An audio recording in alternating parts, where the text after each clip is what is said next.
मेरे पीए ने कहा कि दिल्ली से फोन आया है, तो अननोन कॉलर आईडी होती है तो पता लग जाता है कोई महत्वपूर्ण फोन है। कल ही मोदी जी का सुबह से फोन आया मुझे 8:30 बजे सुबह, मैं गाड़ी में बैठा था, कहीं जा रहा था, वहां से फोन आया कि पीएम साहब बात करेंगे। मैंने कहा ठीक है, सब उतारे गाड़ी में से, बात सुनी, एक ही बात, क्या स्थिति हरियाणा की? मैंने कहा बढ़िया है, 10 सीटों में से कितनी अच्छी है, कितनी मध्यम है, कितनी कमजोर है।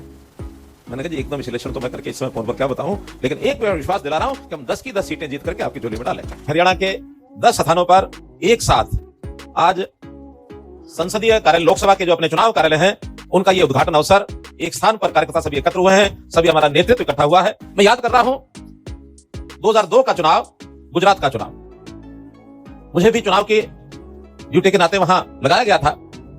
एक दिन सूचना मिली कि आज नरेंद्र मोदी जी गुजरात की सभाओं को संबोधित करेंगे। उससे पहले हम सुनते थे मोदी जी या कोई भी नेता अमुक सभा को संबोधित करेंगे, लेकिन जब ये सुना कि सभाओं को संबोधित करेंगे तो हैरानी हुई। लेकिन कुछ समय के बाद जानकारी मिली कि एक साथ 104 सभाओं को संबोधित करेंगे और ऑनलाइन करेंगे। वो पहला मौका था जब इस प्रकार का बड़ा कार्यक्रम में देखा मैंने गुजरात में। आज वही सारी टेक्नोलॉजी का जो उपयोग हमने पार्टी में बढ़ाया है, उसका जीता जागता उदाहरण आज हम देख रहे हैं। सभी 10 लोकसभा केंद्रों पर आज अपना ये कार्यक्रम हो रहा है।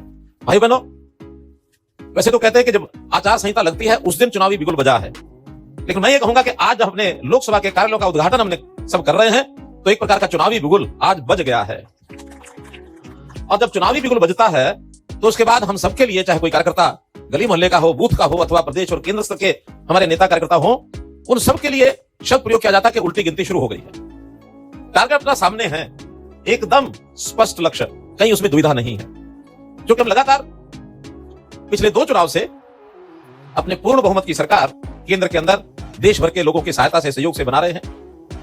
उसमें और आगे बढ़ने का हमारा लक्ष्य, अब कोई 400 सीटें कहेगा, कोई कम ज्यादा कहेगा, लेकिन हरियाणा के लिए तय है कि पिछली बार भी हमने 10 की 10 लोकसभा सीटें जीती थी, इस बार भी हमारा टारगेट 10 की 10 लोकसभा सीटें जीतने का। जनता को आज पता लग गया लोकतंत्र ये होता है, जनता अच्छा भला बुरा अपना सब सोचने लग गई है। कोई कुछ भी पार्टी बोलती है, उनको सब विश्वास है लोगों को कि कौन पार्टी क्या बोलती है, इसकी भविष्य की योजनाएं क्या है, नीतियां क्या है, इनकी उपलब्धियां क्या है, इनसे क्या हमको लाभ हुआ है। आज देश की जनता जान चुकी है, हरियाणा की जनता जान चुकी है।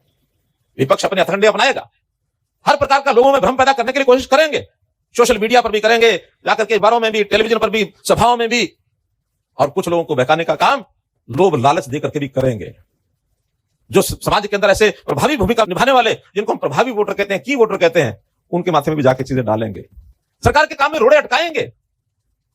अब हमने भर्तियों के बारे में जब कहा कि हमारे यहां पिछले 10 साल में कांग्रेस के मुकाबले कहीं ज्यादा भर्तियां हुई हैं, 1,10,000 भर्तियां, गरीब परिवार के व्यक्ति का भी घर से व्यक्ति उठा करके नौकरी करने आ गया, उसके मां बाप को सपने में नहीं आता था सरकारी नौकरी लेगा, उसको भी नौकरी मिली, समाज प्रसन्न है। आगे 60,000 भर्तियां और पाइपलाइन में अगले 2 महीने 3 महीने के अंदर सब पूरे होने वाली हैं, लेकिन इनको पच नहीं रही बात। और जब पचती नहीं है, तरह तरह के रोड़े अटकाने का काम, कोर्ट में जाकर के खड़े होने का काम। आखिर कोई व्यक्ति जाता है और जो भी कुछ उल्टे सीधे बयानबाजी वहां करके और वकील को खड़ा करके स्टे मिलने का काम बड़ा आसान हो जाता है। मैंने एक संज्ञा दे दी अभी कि ये भर्ती रोको गैंग, बहुत तिलमिलाट हो रही है।